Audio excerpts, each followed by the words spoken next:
Assalamualaikum warahmatullahi wabarakatuh. Halo semuanya, perkenalkan kami dari kelompok 2. Nama saya Nadia Mautami dan teman saya. Nama saya Khairul Akbar. Nama saya Bagus Dwi Prasetyo. Di sini kami akan mewawancarai beberapa masyarakat di kampus Manila tentang memudarnya sikap gotong royong. Ingin tahu apa pendapat mereka? Yuk ikuti kita. Dari kelas 1C Soliter PL, nama saya Nadia. Semester 1, Pak. Nama saya Bagus Dwi Prasetyo. Sebelumnya kami ingin tanya, Pak, menurut Bapak tuh gotong royong itu apa ya? Menurut Bapak Gotong royong ya kerjasama dalam mengerjakan sesuatu agar terasa ringan gitu kerjaannya, ya saling ini aja gitu kan. Apa selain itu juga kan antara ini kan komunikasi baik, royong. Terus bagaimana tanggapan Bapak ini mengenai sikap perubahan sikap masyarakat terhadap gotong royong? Perubahan sikap. kayak mereka tuh mampu Iya, Pak. menurunnya sikap Zaman gotong sekarang kan royong. lebih memudar Pak. Iya. Ya memang sih ya, karena zaman sekarang ini kan memang beda ya zaman dahulu. Jadi zaman sekarang itu ya sesuai dengan kemajuan zaman, kan semuanya serba bayar. Jadi mereka tujuannya dengan istilahnya memberi duit gitu kan, jadi nggak usah ikut lagi gotong-royong gitu kan. Ya, sebenarnya ya selain dari kesibukan mereka gitu kan, kalau emang benar-benar sibuk nggak bisa dihentikan lagi, di ini lagi baru selagi masih bisa kita dalam masyarakat dalam masyarakat ini ya bagus dikembangkan lagi gotong royong tersebut. Masalahnya kan zaman sekarang ya beda, gotong royong juga udah hampir jarang udah. Jadi kalau yang menyebabkan gotong royong sendiri itu gara-gara perubahan zaman sendiri Iya, dan mereka juga kayak mati. iya gitu. Terus tanggapan Bapak mengenai tersebut gimana nih Pak, kita untuk mengembalikan nilai-nilai gotong royong tersebut Pak? Kalau di masyarakat ya harus mengajak dari pamongnya, dari kepala desa, Pak RT RW-nya gitu. Ya secara kalau perlu dipaksa ya dipaksa gitu. Walaupun secara ini ya nggak bagus gitu kan, dengan kesadaran diri sendiri. Ya kalau untuk mengembangkan secara tempat tersebut masyarakatnya yang seperti apa, gimana agar maju, tetap misalnya kompak masyarakatnya, emang harus seperti itu, gotong royong itu. Silaturahmi terjalin kan, ya emang harus dipaksa kayak gitu tuh, nggak bisa ini ya, kayak kamu orang ini aja lah, kalau emang nggak ikut kan kena sanksi apa gimana gitu gitu lah ya, gitu. Gotong royong di sekitar masyarakat atau komunitas ini yang ada di contoh-contohnya apa?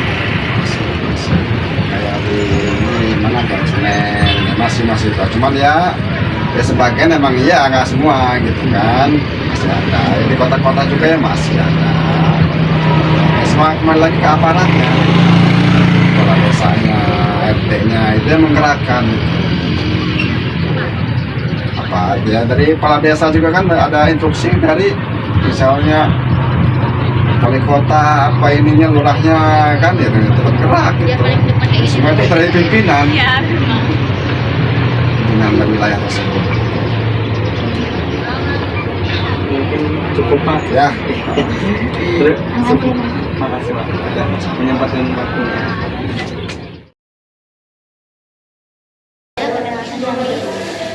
Dari kelas D, nama saya Nadia dan teman saya ingin bertanya-tanya tentang gotong royong. Sebelumnya kakak tahu nggak sih apa itu gotong royong? Menurut kakak sendiri. Kalau dari saya sih, kalau dari gotong royong sendiri itu artinya melakukan sesuatu dengan bersama-sama sih. Singkatnya kayak gitu.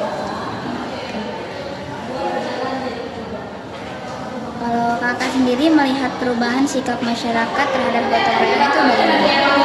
Sebenarnya kalau dari sifat masyarakat kita tidak bisa memaksakan ya, karena gotong royong itu sebenarnya emang dari diri masing-masing. Kalau contoh kecilnya aja kayak kita kalau mau ada kegiatan nih, walaupun sudah dibagi untuk per divisi bagian kebersihan dan segala macam, seharusnya kita punya tanggung jawab bersama sih untuk di bagian kebersihan atau yang lain dan terapi dan lain-lain. Tapi banyak banget dari kita, apalagi kita kayak mahasiswa kayak gini, banyak banget yang enggan karena ngerasa itu bukan tupoksi mereka.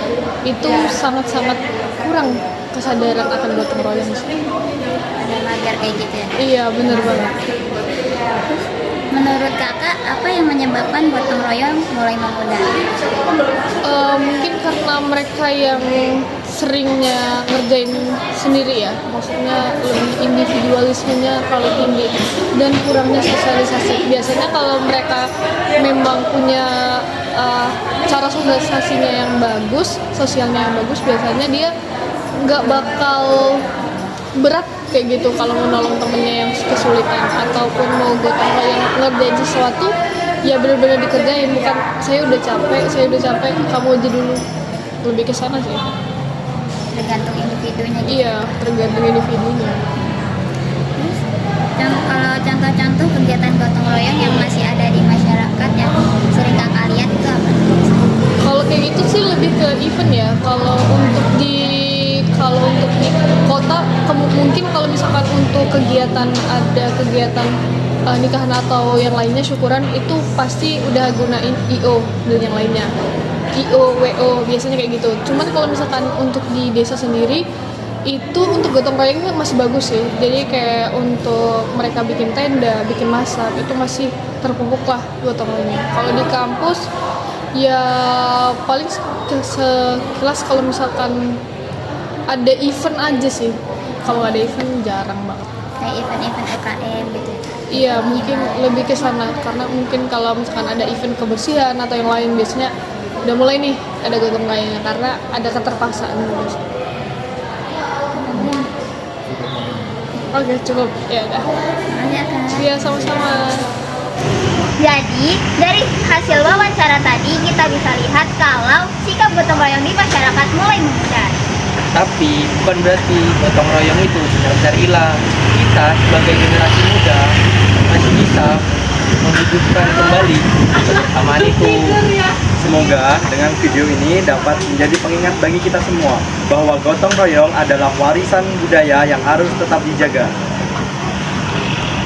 Terima kasih telah menonton video kami. Sampai jumpa di video berikutnya.